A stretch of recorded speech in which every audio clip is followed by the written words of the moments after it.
Chesarae, you're going to talk about how AI drives youth employment or improvements to youth employment. So talk about that for a little while, and then we'll do some Q&A afterwards. It's a topic I'm interested in hearing about. Thank you. Thank you. Please welcome Chesarae. Thank you, everybody. And to stay on point with what we've just been discussing, a lot of people have been talking about AI and the uses, but not many people actually show how they're using AI, because a lot of the work is mystical. But what I'm going to be trying to do today is talking about how we've used AI within our organization in UVU Africa. We're called Capaciti, a division of UVU Africa.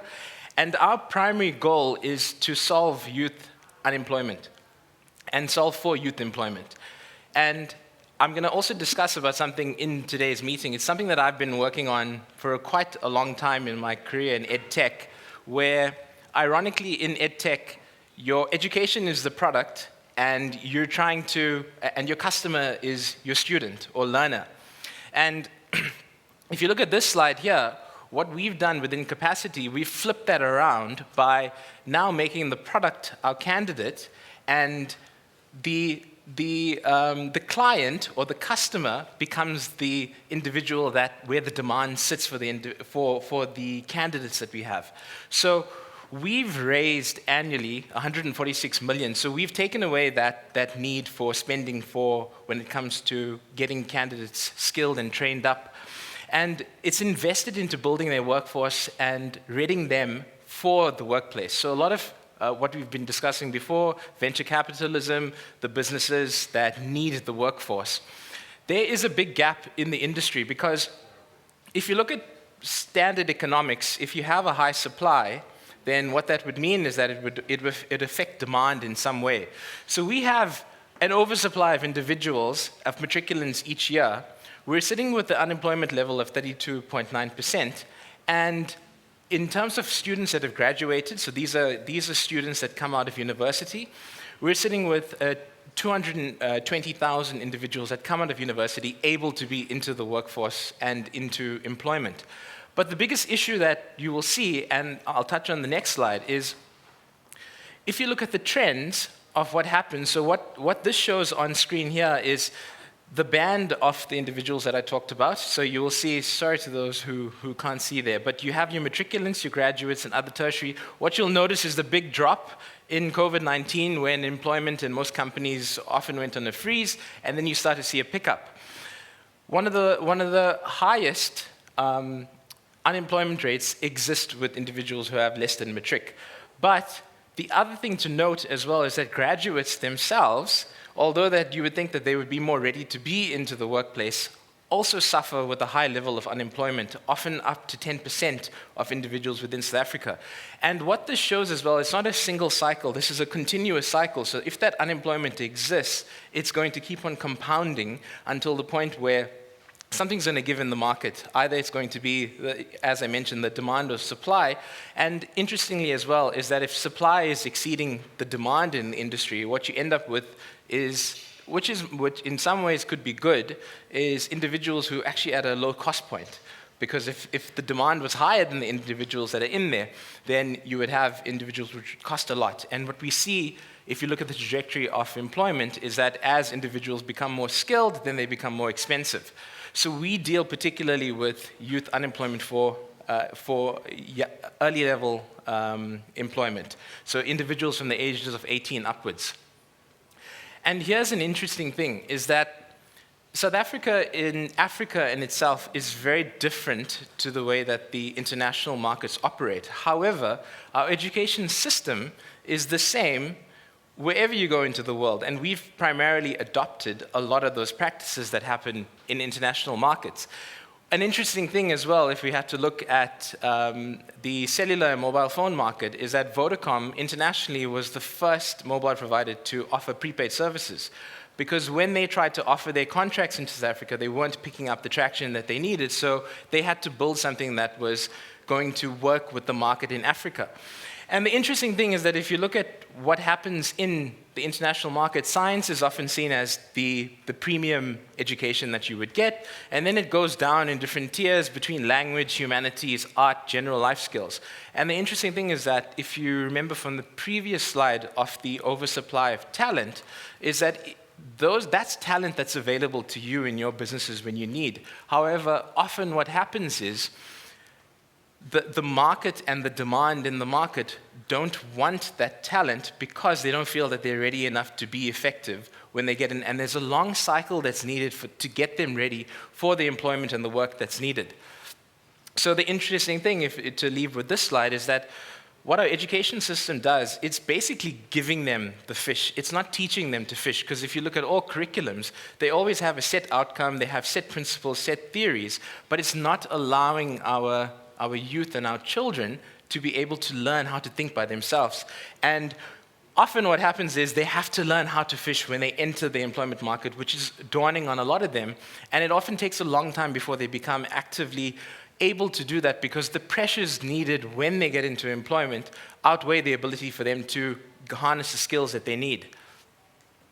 So if we had to unlock the talent, and if I had to distill it, because by trade I am an analyst, so I like to distill down to what the basic levels are needed and where we can offer our services that will help in the market and help in the industry. So you have a candidate, an individual, they have a set of skills and services, and that's a lot of what we do. What we hope in the market is that there is a demand for those individuals, which ultimately end up, and that's where our target is with employment. Because if we are to face the employment challenge in South Africa and in Africa as a whole, you have to have those key pieces in, particularly with the workforce demand, in order to be able to create the employment. And from the first slide, in terms of the funding that we've been able to raise, we try to take away one of the barriers in getting companies and SMMEs involved with getting those youth employed. But I'm also going to show you today what some of the differences are with the way that we use AI and technology with our candidates, and also a project, because, as I mentioned, we flipped the model where the candidate becomes a project, not the education. And I spent a long time in EdTech, and one of the main things, and I think Zach mentioned it before, collections and collecting money from your customers are often the biggest things in education, whether you're in private or public. So a lot of the focus is dealt with that and dealt on curriculum, and then you hope that your candidate or anybody gets their certificate qualification, and good luck to them in finding a job. What we try to do is get that full life cycle in so that we can basically eat our own dog food when it comes to the services that we offer. Just a little bit in terms of what Capaciti is. So there's a couple of numbers that I want to mention on here, is that we raised the funding for our candidates, but what we've also been able to offer is our candidate salaries earned is 226 million over the past 2 years. So from a government perspective, that's a good investment in terms of capacity, because we're stimulating the market year on year with that type of employment in the market. We've trained over 5,000 youth in our existence, but particularly in the past 2 years, we've trained over 1,750. We run a lot of programs, and that's where our AI and technology come in, which I'm excited to chat about a little later. And the other thing that we do is we have a high retention rate. And in many cases, the retention rate has, and that's why I'm showing over the last 2 years, because we've implemented a lot of controls on the individuals that come into Capaciti. And we use a lot of technology, a lot of screening to ensure that the individuals that come in are set up for success in their journeys of where they're going to be headed with us. So basically, in the market, you remember the workforce in demand, you're getting the best candidate possible that could be there. The goal that I would say generally is that even an entry-level university graduate, when they are workforce ready, which is generally between 6 to 12 months with us, they're actually 3 years experience over anybody else that you might find just straight from university or from matric. Oh, and the other thing on here, we have multiple campuses across South Africa. We have 4 and 2 satellite hubs, one in Gqeberha and the other one in Hazyview and Mpumalanga. And the reason for that is National Treasury with us wanted to test out if we had to take the training, because our training is face-to-face, it's not online. And the reason for that is we do work simulation with the candidates that are on with us. It's not only about upskilling them, but it's ensuring that they're ready and they're trained and doing projects that would make them more able to handle it once they end up in employment.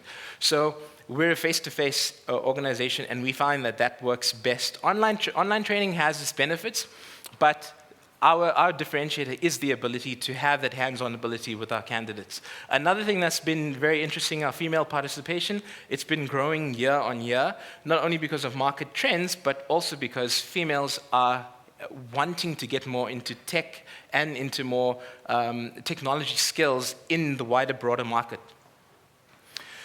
This, I won't touch on too much, but in terms of the candidates that come through, we generally have 20,000 candidates that apply to our programs, of which 1,700, as I mentioned, make it into being a capacity candidate during the programs in a year. You'll see the wide spread of individuals, and this touches back to what we talked about when we were talking about the graduates who come out of university.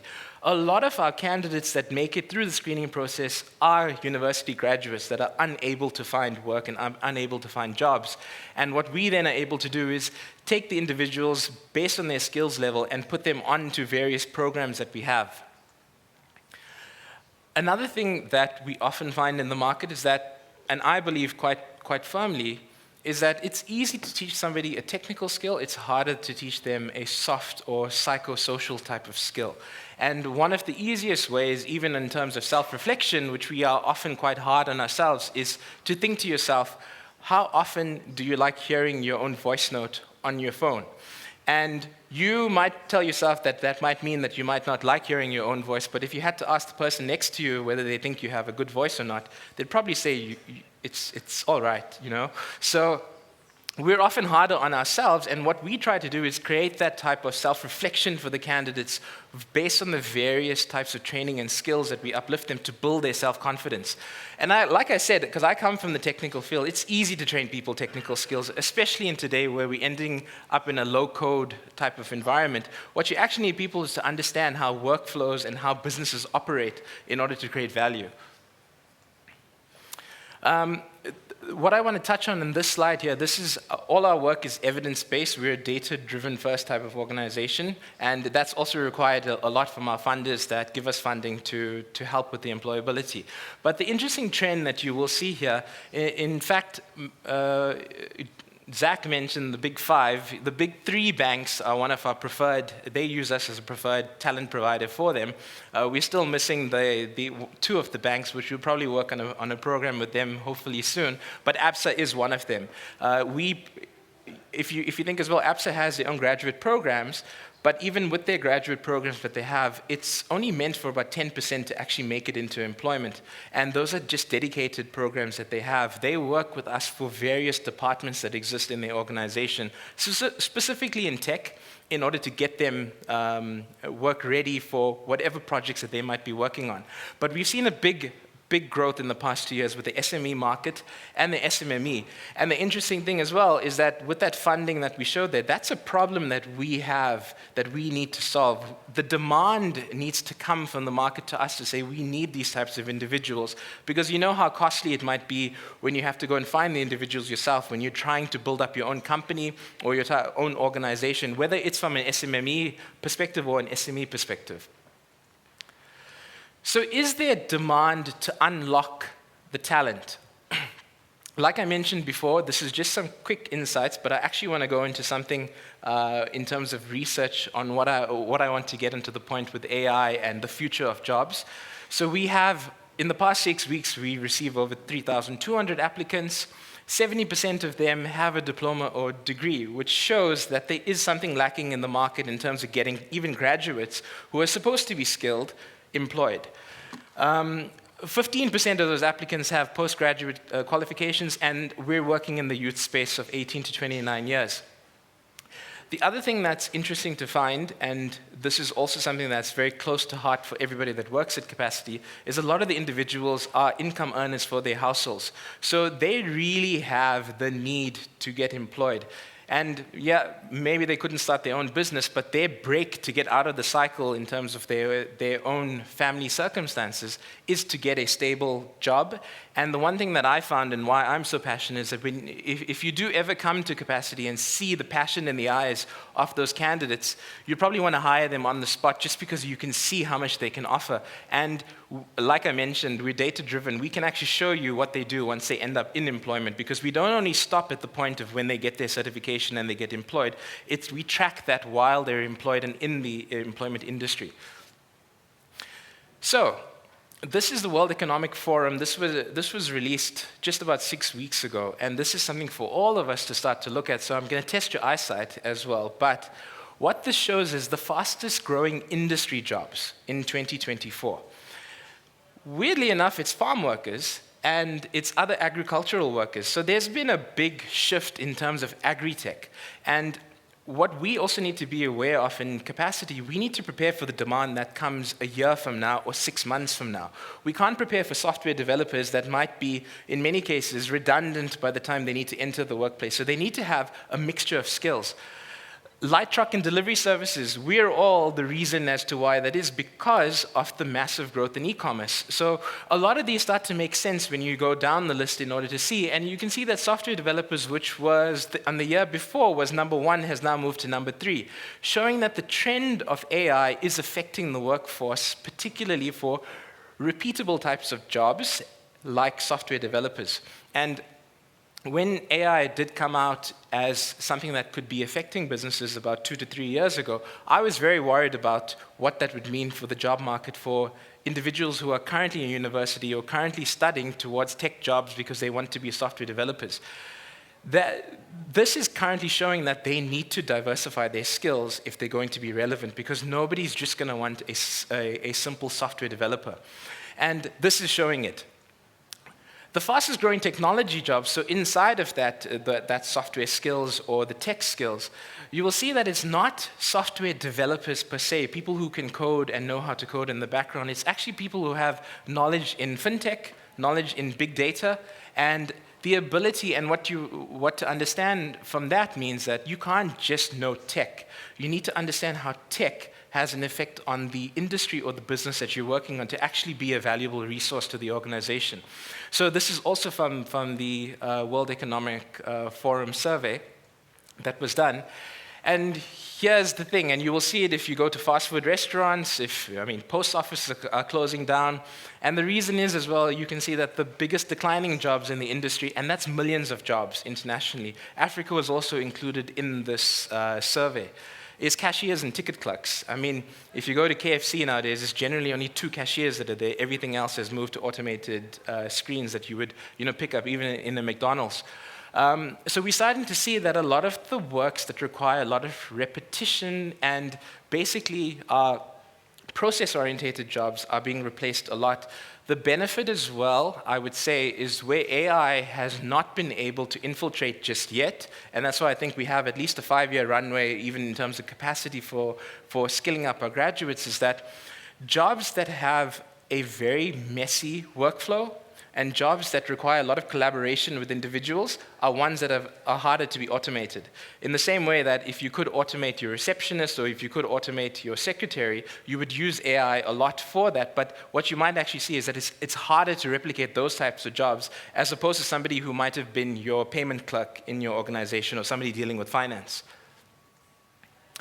Here's something that's also important, and I would encourage you to have a look at the report, and maybe we'll be sharing the slides with everybody here, this is showing what the human and machine frontier, and this affects all of us, because what the survey did was it looked at each individual industry of jobs and started to see how much of it is used with technology, which is the light blue at the top. A combination, like what we do, combination would be using a Microsoft suite, is be using all sorts of automations to help us in the work that we do. Like you no longer need a secretary because you have a calendar that exists in your Microsoft calendar suite that you have. So those are the types of jobs that would then fall under the combination, or the tasks that fall under combination. And then a lot of the jobs is because of you. It's a lot of the workflows that you deal with, a lot of the processes that you deal with as a person.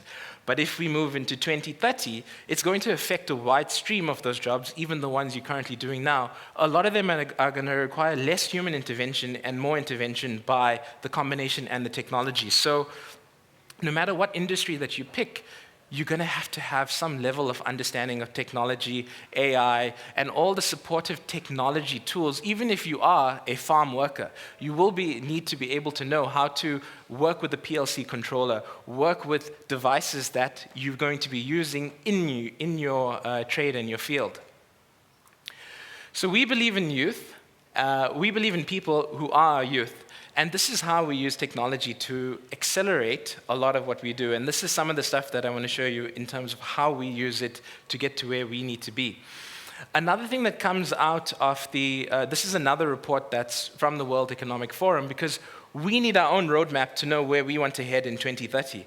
And if you look at the core skills, not all of them are sitting with technical skills. A lot of the core skills that are going to be required by the workforce is things like creative thinking, systems thinking, leadership. It's not down to how good you are as a software developer, how good you are as an integrator, how good you are as an accountant. It's going to require a lot more social skills in order to be effective. And this is what has made us ensure that we create that balance for the individuals that come out of our programs. Demand of training, and this was over 2024 and the early parts of 2025, this is the demand that comes through to Capaciti. A lot of our skills training goes into digital skills training, which is the red block. 23% is in full stack development, and then you start to see a trend of moving more towards data analytics, data engineering, and then biotechnology has also been something quite big that we're starting to see, especially because of the agri-tech industry.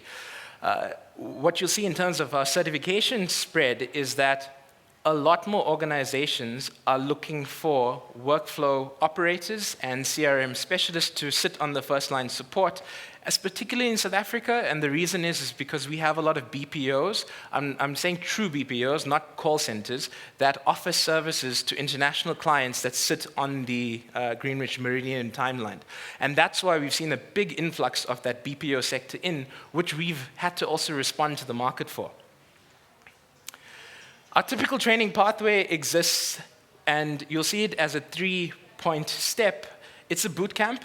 What we do with the boot camp is to help the candidates themselves to understand where their skill set lies, but also to ensure that we weed out any individuals that might have made it through a lot of our screening processes as they become candidates. The interesting thing that the data shows us is that your introverts are the biggest chameleons.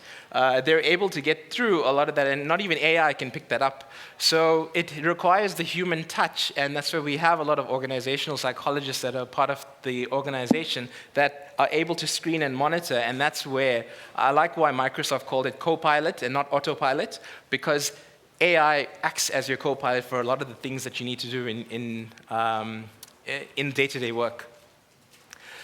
Don't be overwhelmed by what's on here, but I'm going to show you just a single portion, is that a lot of what has helped over the past 2 years, where we've implemented a lot of our AI, a lot of our technology and screening possibilities have existed through this first onboarding session. What we've been working on over the past year is to also implement it across our life cycle that exists in this big area here, where we have to train our candidates and get them upskilled. Part of that is working with providers, and like Zach mentioned, you either invest in the technology or you become a partner where you use their technologies to help improve their own products. And that's what we do. We work with various providers who are leaders in the industry in order to get the best value out of the processes that we have. Here's another thing, and this was one of our biggest problems. A lot of what our organization used to do was just in this area here. In order to be more able to respond to the market needs, we had to change the way that we operated in terms of creating the content. Like I mentioned, we flipped it because our product is now the candidate, and our service is now the education that we give them. But we also have to have relevant and near real time in terms of the content that they are starting to be able to get skilled up on, to ensure that we can offer this. So this is part of when I say that we're a demand, we're looking for the demand, that's where it sits. So if, for instance, an organization has a need, and the banking sector, particularly now, they have a lot of software engineers, they really don't know what to do with all that data that all those software engineers that have pulled through with all their systems. So their requirement has improved a lot more in terms of data and also cybersecurity.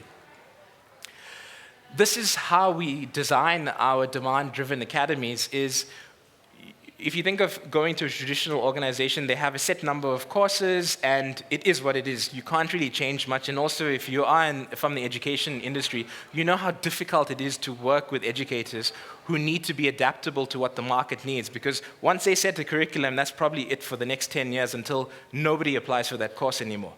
We take it in a different way. We try to make it as customizable for the demand partners. So there's set curriculums that we use. But what we also do is allow the individuals to have more customization, like for instance in the BPO sector, Genesis is one of the biggest softwares that are used in it. So we include that in the training so that they will be, I like to think of a candidate as a revenue generating tool for an organization. They should be paying for their salary from the point that they get into an organization. And this helps a lot with it.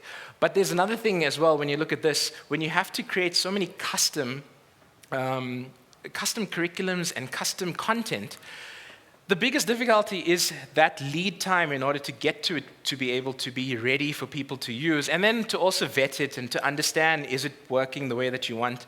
And that's when we had a mind shift in Capaciti, and we have partnered with an organization, one of the biggest in the world, to trial something in Africa. But I'm just going to show you what the outcome was of that. Our content creation conundrum was, when we had a demand in the industry, it took us generally between 6 to 9 months to be able to create the content. Like, just think of Gen AI, for instance, because first it was AI, and then a year later it became Gen AI. Imagine if we created the AI course, and then we'd have to basically lie to the market in order to say, actually, our course is Gen AI, and we'll just add a little, piece at the beginning. What we've been able to do, it now takes us less than a month, and it can be even quicker. But the thing that we would like to do is, like I mentioned, it's our co-pilot. We use it, and then we also evaluate everything that comes out of the AI engine and the AI model based on the requirements that we give into it. So we were able to respond better to the market. So how do we build the workforce talent more efficiently and effectively? And this is where, what I was saying, in 1 year we've been able to achieve a lot of the things that I've been trying to do in a lot of organizations. And this is it. We've partnered with Coursera, the world's largest online learning platform, to help candidates to have the latest skills that they need, but offer all the wraparound support, because it's not only about their technical skill, like I mentioned, there's a whole range of other things. And why try and replicate, plagiarize, and copy all the content to give to our candidates, then rather work on something, and this was an AI project for Africa with us, to build content. And here's the interesting thing. A lot of you probably had a Netflix subscription in 2020, and as of now, you probably have 4 subscriptions: Netflix, Disney, Amazon, because of the way that the market has shifted and the ownership controls of a lot of the content. And that's a disservice to you as a client. But what also happens when it comes to the content is, when IBM realizes that they have good content, they want to make that theirs, and they want to ensure that nobody else can get it because it must come from their revenue stream. That's a disadvantage for us in the market. With Coursera, what we're able to do is we're able to use an AI course builder tool that extracts a lot from the best breed and the best courses and a lot of the content and specific outcomes that are needed to create our own courses. And also what exists in it is an AI coach, which we coach initially, that then coaches our candidates. What that does, and the thing that I mentioned, it wasn't only about the creation tool, it's about the analytics that we can derive. We can monitor the progress of our candidates better than they could even themselves, or better than it would even have happened if they were just using any other tool or a private tool by themselves. So this is an example, on what you see on screen is where we define what we want out of the curriculum. And the tool starts to pull from the courses that we get. And what we do is we screen and say, okay, fine, that is what's needed for this outcome that's required based on what this client need is. And the other interesting thing as well, each individual gets its own pathway. And you may have heard before about fluid learning dynamics and adaptive learning, where based on this answer that you give, it starts to, and what I can tell you at the back end, that's a lot of marketing gimmickry, because it's just a big question bank, and then all it does is it just randomizes, and you'll never know if it's telling you the truth or not, because you wouldn't know what the other content was as the customer sitting behind it. But what I can tell you, what it does in here is that not only does it pull from each individual course, it pulls from the 7,000 courses that exist in Coursera for the thing that we want. For example, like I mentioned, we now are able to not only create our own individual course and then get stuck with that maybe for a year or two as we have to roll it out, we're able to pull from a whole range of courses to create one generative AI course for the benefit of our candidates and for the benefits of their readiness to get into the workforce. My favorite thing about it is this, because if you recall from the quadrant that I showed before of the core skills that are required in the market, this aligns very much to this. So what we're able to pull from Coursera is the analytics that come with it, which the dashboards that we've created for our own needs. So if, for instance, a job requires the individual to be first-line support for international clients, they are going to need high communication skills. So we can already start to determine what that course offers in terms of communication skills. The other thing is that those metrics are then measured when they conduct the course. So we're able to then see if they're performing in what's needed for the course. And this is actually our live data that you see on here. And down there is just a 2-week dashboard of what's actually happening with our candidates that are on our system in terms of their learning hours and what they're doing. This generally is one of the last things that happen in private and public education. Because like I mentioned, a lot of the focus when it goes into technology is not on this. It's on the collections and making sure that they can get more customers and clients when they come in. The benefit is that, like I said, we've raised the funding. We're able to do these things to create the product of our candidate so that you in the market will be able to get the best candidate and the best bang for your buck in terms of what's needed. So this has been a 10-year journey for me, and I'm glad that I was able to achieve it in less than a year with Capaciti and what we need. And it's just going to grow on in terms of strength to strength from what we'll be able to do, because educators love this. As as headstrong as they are and non-dynamic, when they see dashboards like this, they actually get engaged to want to ensure that they're following the outcome of what's needed as opposed to worrying about the curriculum. So the candidate demographics, this is just in terms of our locations and what we've been doing. And these are some of our partners and industry clients. And I'm going to touch back on some of our success stories just to show in terms of what our data has been, the things that we've been doing in our processes in order to make success stories. So APSA, for instance, one of our programs that we had with them, we had 100% graduate, of the 30 people that were candidates that were onboarded, 100% that have achieved their technical training and the skills that they needed. 100% had a fixed-term employment with APSA, and there was a 96% retention. And the interesting thing, retention in some cases when you're working with youth is not a bad thing if it goes low. Some of them got pregnant, some of them had to move on. There's various reasons as to why they didn't make it to the end of the program. And of them, permanent absorption is something that would be key, but 48% is actually quite high in terms of the industry norm, which sits at around about 10 to 20% in terms of permanent employment. An example of one of our candidates that became a software developer technician, he was able to earn an income of 30,000 Rand as his first job out of what our program offers to them, because his skill set and the abilities for us to extract all the stats and needed for the employer to see what their capabilities are allowed them to ensure that those individuals were value for bang for their buck in terms of what they were going to get. Another program that we've had, another success story, is that the ARDA EXL group have worked with us. They've onboarded 24 clients. We had a 100% permanent absorption rate for the individuals that were on the program. It's another one of our success stories. I'm not trying to gloat in terms of how good the stats are, but what I am trying to say is that if we look at what we were trying to do here is that we have been able to get the candidates from the market. We ensure that they have the skills and services needed. The biggest issue, like I mentioned before, is in the workplace and the demand, maybe because a lot of individuals aren't aware of what's offered and what's able to be, what they're able to tap into in terms of getting skilled individuals in their organization. And our ultimate goal, like I mentioned from the beginning, is employment. So I hope that what this shows is based on our processes and the uses of AI and technology, that we've hit the mark in terms of creating that sustainable, a sustainable organization that's able to create the workforce employment in South Africa. And for me, it's been a big thing in terms of using AI logically and also proving into what the AI that we use. And I'm always excited when people want to come to our campus and I can show them a lot more of what goes on, which we are always able to do. But that is what we do, because our ultimate goal is to try and get employment. And that's what I will end on in terms of my presentation. Chesarae, thank you. I have a couple questions for you, but before I do that, if you're in the last panel, Lucy, I'm tripping over my words at this point of the day, Egla, and sorry, Tapillo.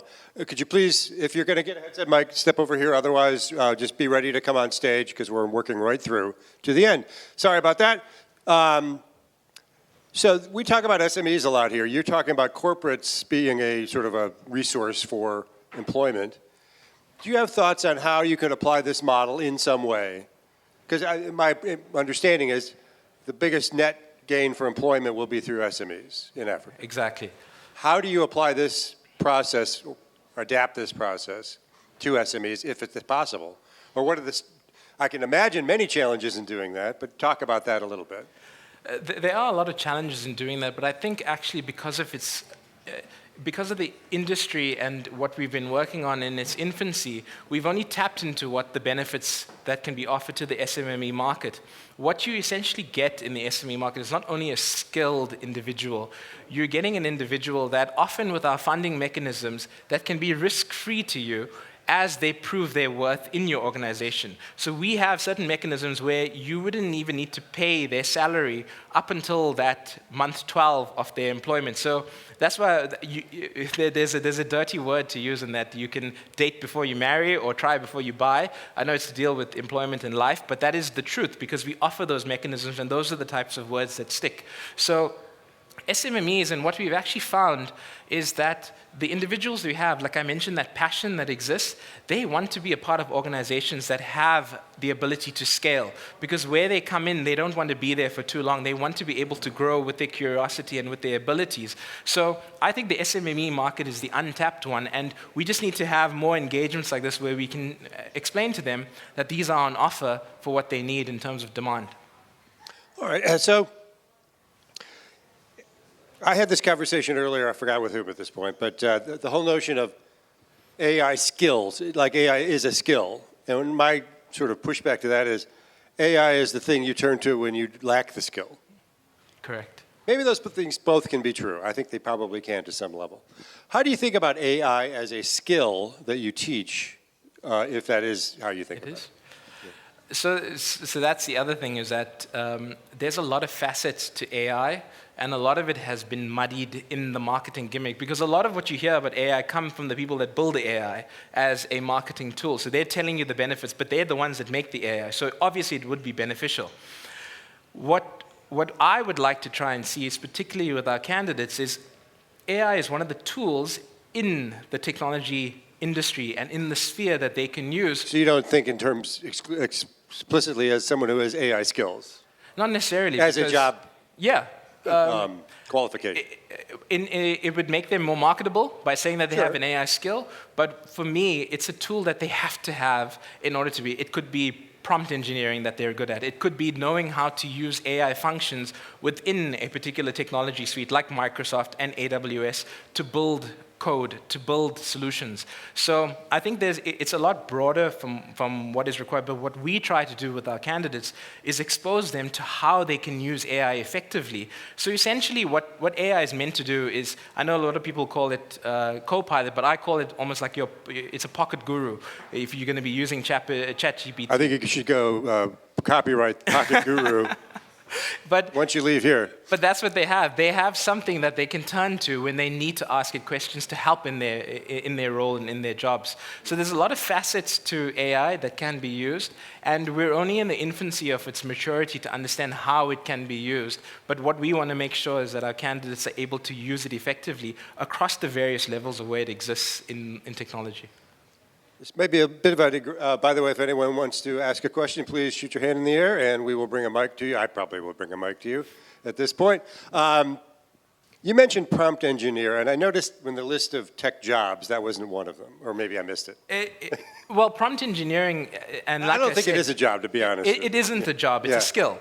That is, well, go ahead, I'm sorry. So as it's, primarily a year ago, prompt engineers was a role that you would see. It came and went quickly. It came in quite quickly and also went out quite fast because what it actually transformed into is into formal technology jobs. So every job needed to understand how to prompt. And also, isn't ChatGPT continuously becoming its own prompt engineer in a way? Exactly. That's what kind of has happened, right? Exactly. It's if you had to think of it as a human, ChatGPT is only 4 years old. It's like asking a 4-year-old some of its own questions. As it matures, it's going to be able to give you better answers and also self-reflect because the number of questions in the large language model that are coming through. The other thing that we must always remember is that although we think ourselves as unique, we often all ask the same questions when it comes to technology. Just look at Google Trends and you'll be able to see. So a lot of the questions that you've asked, somebody's already asked it on ChatGPT before you. That's why it's so effective in the way that it's able to give you a response.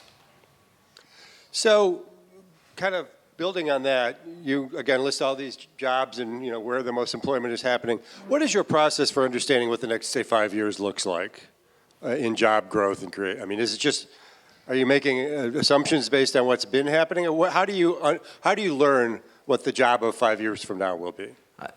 I don't wish I had a pocket guru. I wish I had a crystal ball. Because a crystal ball would go invent something called Pocket Guru. But that's the top bar with, It's very difficult to start to understand what may happen in the few years' time, but what we can see from international trends is the ironic thing is that individuals in the tech industry are starting to earn less than plumbers and trade skills in first world economies. So chances are that's what's going to be happening because Africa has been a follower to a lot of the international trends. So we're going to have to see how we equip individuals, not only for workforce skills that would be on a wider trajectory, but also in certain markets like what we saw there. The biggest trend has been in farming and agri. So agri-tech is going to be something pretty big, green technology. So we can look at the industry and try to map and see.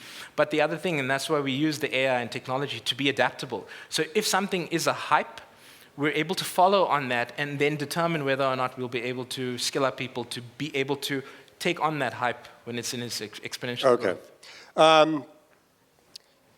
How do you talk to students about entrepreneurship? Do they come in saying, I want to learn some skills and then start my own business? Does that happen a lot? And when it does happen, how do you counsel them, or do you at all? I think a lot of them have ambitions to head into entrepreneurial ventures, and a lot of people, it's a skill that you have even prior to learning or coming onto the program. And a couple of your previous guests were saying that entrepreneurship doesn't really exist in Africa because it's not a cultural thing. The investment isn't there. There's a lot of mechanisms that prevent the ability. There's a lot of make your own living.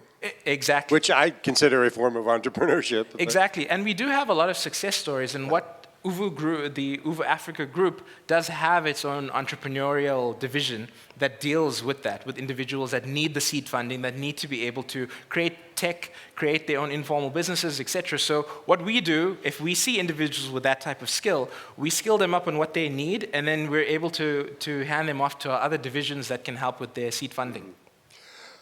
So what is your vision for in Africa 5-10 years from now? I saw a 32% number. I've seen a lot of numbers about how none of them are good numbers about unemployment. And that's a stat coming from But do you have a number you think is achievable? I'm not saying you're the only one making it happen, but you're contributing. You believe you're contributing to making it happen. What is a number that you think is a realistic stretch goal for youth unemployment, say 5 years from now? I think it's that entire number that I showed for graduates coming out that were unemployed in the market, which would be sitting at 10% off the 220,000 per year, which is roughly about 20,000 candidates. Mm-hmm. We have an impact of 1,700 at the moment, which is, if you look at that, it's actually quite big in terms of the South African market. Sure, but it's not. But major needle mover. Yeah, let's hope that we're able to expand and get to the places where the jobs exist. And that's what we want to do in terms of scaling, not only in South Africa, but also into Africa as well. Oh, we have a question. I'm sorry. I'll bring it over to you.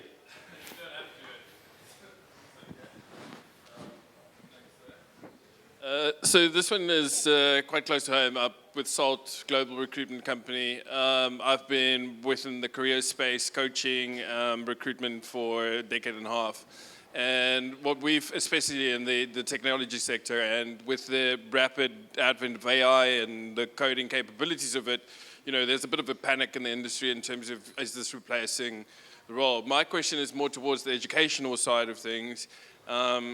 With the rapid movement in technology, and I'm sure there's exclusions to this, like medical profession and certain other areas, but is the 3-year degree dead with how fast technology is moving?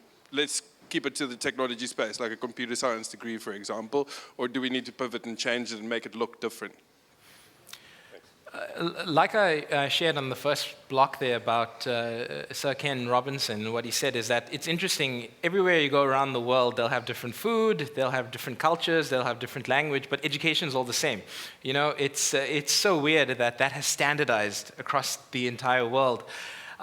My personal opinion is that in terms of what education teaches, it's losing relevance, but in terms of what it's offering in terms of its outcome, it's still quite relevant because you might not be able to tap into the skill set that an individual learns in the 3-year degree, but what you're getting from them is somebody who's able to understand what it means to complete something, somebody who's actually able to communicate and be able to build a network, hopefully, in their environment while they are studying. And it's actually about a lot of those core skills that are related to leadership, empathy, understanding, and the ability to be able to complete something that they start. And that's why I think a lot of people gravitate, and when they look at somebody's degree, you're not looking at the subjects that they're looking at, you're just looking at whether they've completed it, even if it doesn't mean that they've done it like at a merit level, but they've done it to get past because it's showing that they have the capability to do stuff and to complete. So you hope that they will be able to do that once they end up in your organization, which is why we bridge that gap.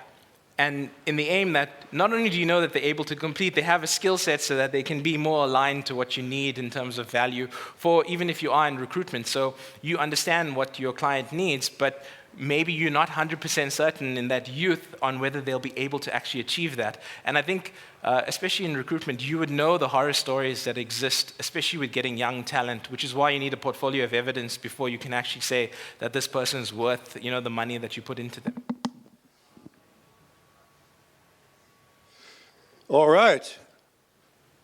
Chesarae, that was great. Thank you very much. Thank you. Last chance, anyone? Hand in the air, otherwise we're going to move on. All right. Please join me in thanking Chesarae. I think that was really interesting.